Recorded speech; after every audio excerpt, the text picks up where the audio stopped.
বিসমিল্লাহির রহমানির রহিম। আসসালামু আলাইকুম।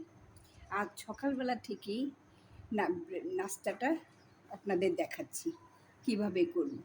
আজকে হলিডে, তাই সবাই শুয়ে আছি। আমিও নামাজ পড়ে কোরআন শরীফ পড়ে শুয়েছিলাম। হঠাৎ ভাবলাম আজকে বন্ধ, একটু ভালো করে একটু নাস্তাটা করি। প্রত্যেক দিনই তো শুধু একটু একটু করে খেয়ে সবাই চলে যায়। তাই আজকে ভাবলাম একটু একটু যদি স্পেশাল করা যায়, সবই তো বাসায় আছে, একটু কেটে কুটে নিব। তাই আজকে দেখুন কি কি নাস্তা করলাম।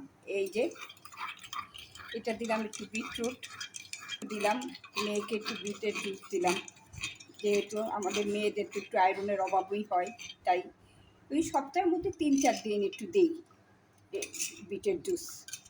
তারপর একটু এই যে পরোটা কেটে বানিয়ে নিলাম এই বাসায় পরোটা, আর একটু আলু ভাজি, আলু গাজর আর পটল দিয়ে একটু সবজি করে নিলাম, ডিমটা পোস্ট করে নিলাম, একটু মিষ্টি ছিল তাই দিয়ে, আর একটু আম কেটে নিলাম আর আপেল কেটে নিলাম।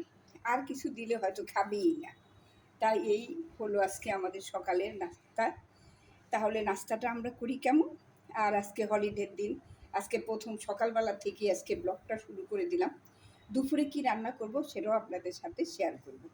আজকের নাস্তাটা কেমন হলো বলুন তো, ছুটির দিনে। দেখুন আবার দুপুরে কি রান্না করলাম।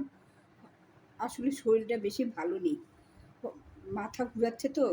গতকাল হিমোগ্লোবিন মাপালাম, দেখি শরীরে হিমোগ্লোবিন কমে গেছে। তাই কাজ করতে করতে ভাবি কত কিছু করব, হঠাৎ মাথা ঘুরে পড়ে যায়।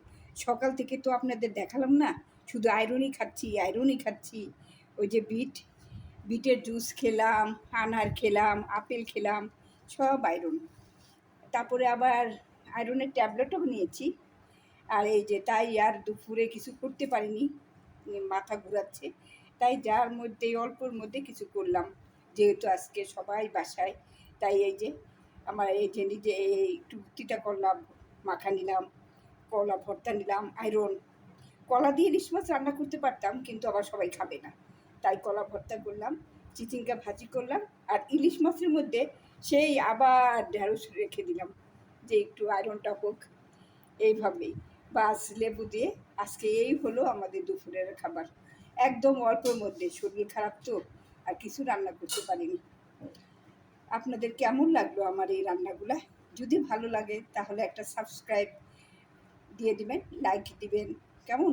তাহলে আমি উৎসাহ পাই আর একটা সুন্দর ব্লগ বানানোর।